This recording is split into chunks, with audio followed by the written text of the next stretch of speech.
Wine के लिए कुछ मुश्किल नहीं। अरे मैं तो आज इतना फ्री फील कर रही हूँ ना कि बस इतने महीनों से इस लड़के के आगे पीछे हो करना, एक पल के लिए तो लगा कि साला मैं पागल ही ना हो जाऊं।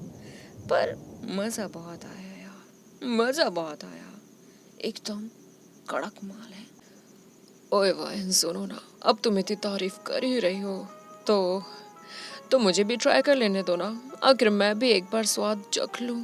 अड्डे पे ले जाने के बाद तो वैसे भी नहीं मिलने वाला। और फिर बस कर, ज्यादा खाब मत सजा। और एक बात याद रखना, इसे मैं लेकर आई हूँ। बिना मेरी मर्जी के कोई इसे हाथ तो लगा के दिखाए। अरे वाइन, तुम तो इतनी जल्दी ऑफेंड हो गई। वैसे तुम ऐसी बातें कब से करने लगी हो, वो भी एक लड़के के लिए? जहाँ तक मैं जानता हूँ तुम्हें तो लड़के खास पसंद नहीं। कहीं इसके साथ प्यार का नाटक करते करते सच में तो लगता है समंदर पार करते करते ना तेरे दिमाग का चढ़ा हो गया है। जाके इलाज करा, जरूरत है तुझे इसकी। तुम्हारी ये गालियाँ और तुम। खैर, मैं तो यूं ही कह रहा था, होने को तो कुछ भी मुमकिन है ना। वायन उस आदमी से जिसका नाम आजम था, वायन आजम के पास से दूर जाकर कोने में अपने गीले कपड़े बदल लेती है। और गीले कपड़े बदलते हुए वायन को याद आता है कि त्यों के कपड़े भी तो गीले हैं ना। वो त्यों के कपड़े भी तो गीले होंगे। ऐसे में तो बुखार आ जाएगा उसे। इतना लंबा सफर तय करना है, ऐसे तो लापरवाही नहीं दिखा सकती। वायन ये सोचते हुए कपड़े लेकर त्योंग के पास पहुंच गई जहां वो बेहोश पड़ा था। और तभी आजम वहां आ जाता है। अरे लाओ वायन, मैं बदल देता हूँ। वैसे बड़ी चिंता हो रही है तुम्हें इसकी, होना भी चाहिए। आखिर में इससे अपना काम जो कराना है। अब ये बीमार रहेगा तो फिर अच्छे दाम थोड़ी ना मिलेंगे इसके। आजम, मैं बदल दूंगी। वैसे भी तेरी नियत इसे लेकर ठीक नहीं लगती। तू जा अपना काम कर। आजम वाहन की तरफ घूरता हुआ वहां से चला जाता है। उस जहाज में आजम के साथ 4 और आदमी आए थे। यहाँ वाइन त्योंग के कपड़े बदल देती है और त्योंग को कंबल उठा देती है। ऐसे ही रात गहरी हो चली। समंदर में रात मानो एक गहरा कुआं, जहाँ दूर दूर तक कुछ दिखाई न दे। टॉर्च जली हुई थी उस जहाज में और साथ ही कुछ मशाले। और जो आदमी आए थे वो लोग रात का खाना बना रहे थे। आजम दिशा देख रहा था कि जहाज किस दिशा में जा रहा है। और वायन वो बस बेहोश पड़े त्योंग को देखे जा रहे थे। बस उसे ही देखे जा रहे थे। वादा किया था मैंने, हमेशा नजरों के सामने रखूंगी। वायन अपने वादे से कभी पीछे नहीं हटते। मगर इसे होश अभी तक क्यों नहीं आया? लगता है डोज ज्यादा हो गई। न जाने कब तक बेहोश पड़ा रहेगा। सभी खाने के लिए बैठ जाते हैं। आजम और बाकी लोग खाना खा रहे थे। वाइन भी थोड़ा ही सही लेकिन खाना खा लेती है। यहाँ दूसरी तरफ बेहोश पड़े त्योंग को होश आने लगता है और वो आंखें मलता हुआ उठता है और चारों तरफ देखता है। चारों तरफ अंधेरा था। सिर्फ एक मशान की आग कुछ हद तक रोशनी कर रही थी। जब त्योंग आंखें मलता हुआ होश में आता है तो देखता है कि वो जहाज में है। और ये कोई नदी जैसा नजारा नहीं था, ये तो समंदर था। गहरा काला समंदर। मैं यहाँ यहाँ कैसे? ये तो समंदर है ना। मेरी वाइन मेरी वाइन कहाँ है? त्योंग घबराहट भरी आंखों से अपनी वाइन को ढूंढने लगता है, पर वहां आसपास कोई नहीं था।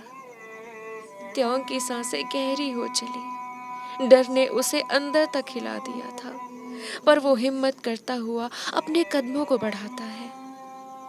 जहाज न ज्यादा छोटा था और ना ही ज्यादा बड़ा। तो त्योंग कुछ दूर चलते ही देखता है कि कुछ लोग बैठे खाना खा रहे थे और उनमें सभी आदमी थे। हालांकि वायन भी वहां बैठी थी, पर वायन भी तो मस्कुलर थी और वायन ने आते ही अपने गीले कपड़े उतारकर नए सूखे कपड़े पहन लिए थे, जिसमें उसने एक हुडी पहना हुआ था। ये लोग कौन है और मैं यहाँ? तो मेरी वाइन कहाँ है? क्या उसके साथ इन लोगों ने कुछ गलत तो नहीं? नहीं, नहीं, नहीं, नहीं। तेरी वाइन को कौन क्या ही कर लेगा? वो तो कितनी स्ट्रांग है। मगर कहाँ है? कहाँ है वो? यही कहीं होगी, यही कहीं होगी। मुझे ढूंढना चाहिए। तेहोंग हल्के कदमों के साथ यहाँ वहाँ देखता है, पर पूरा जहाज छान मारने के बाद भी उसे कोई नहीं मिलता। अब मैं क्या करूं? वाइन, वाइन तुम कहाँ हो? कहाँ हो तुम? मुझे बहुत डर लग रहा है, मुझे बहुत ज्यादा डर लग रहा है। वाइन, वाइन आ जाओ ना। मुझे बहुत डर लग रहा है। आ जाओ ना मेरे पास। यहाँ बहुत डर लग रहा है। Wine, wine, wine, wine, wine कहाँ गई? त्योंग जोर जोर से वायन, वायन, वायन चिल्ला रहा था। तभी आजम और बाकी लोग तुरंत त्योंग के पास आ जाते हैं, क्योंकि त्योंग इतनी जोर से चिल्ला रहा था कि उन तक आवाज पहुंच जाती है और उसे वो लोग कसकर पकड़ लेते हैं और बेड़ियों से बांध देते हैं त्योंग के हाथ पैरों को। तभी आजम टीच कसते हुए कहता है, वाह, क्या आवाज है तुम्हारी लड़के।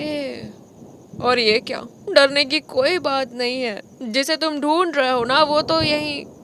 आजम अपनी बात पूरी नहीं कर पाता कि वायन वहां आ जाती है।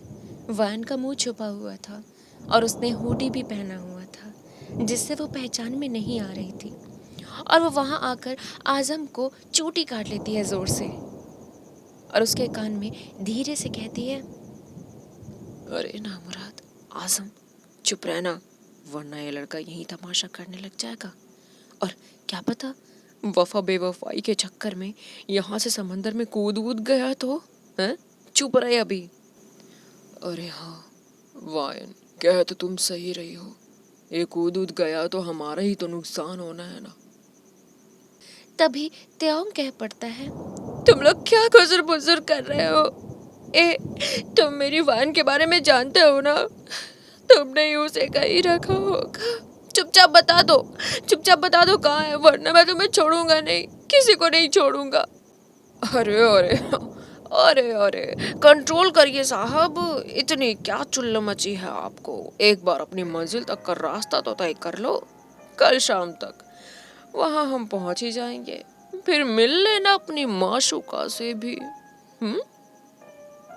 यहाँ जैसे तैसे त्योंग को बचते बचाते छुपते छुपाते ले आया गया एक ऐसी जगह जहाँ चारों तरफ एक उजरा अंधेरा था। लाइटें जल तो रही थी, मगर लाल रंगों से भरा हुआ सारा कोहरा। आजम और बाकी लोग त्योंग की आंखों में पट्टी बांधकर उसे उस जगह तक लेकर आए और ऐसी जगह ले गए जहाँ इतने सारे लड़के और इन जंजीरों से भी लटके हैं और ये बिना कपड़ों के क्यों है? ये कैसी जगह है? ये कैसी जगह है? ये कितना डरावना है सब कुछ। आर्मी, आर्मी, ये पार्ट यहीं तक था। So thank you so much for watching this video and like this video and subscribe my channel. यार सब्सक्राइब कर दो, सब्सक्राइबर्स बढ़ नहीं रहे यार। कमेंट कर देना कैसी लगी वीडियो, ओके। एंड यहाँ बताना, ये बताना, मैं टास्क देती तुमको, ये बताना कि आखिर वो लोग त्यों को कहाँ लेकर गए थे। अगर ये सोच के बताओगे ना तो क्या तुम जीत जाओगे जीवन की रेस, okay. And thank you so much and या लाइक करना एंड शेयर करना with your army friends. Thank you so much for watching this video and like this video and subscribe my channel for the next part मैं तुरंत upload कर दूँगी। Sunday off हो गया था, माफ़ कर देना उसके लिए। And thank you so much. Bye bye.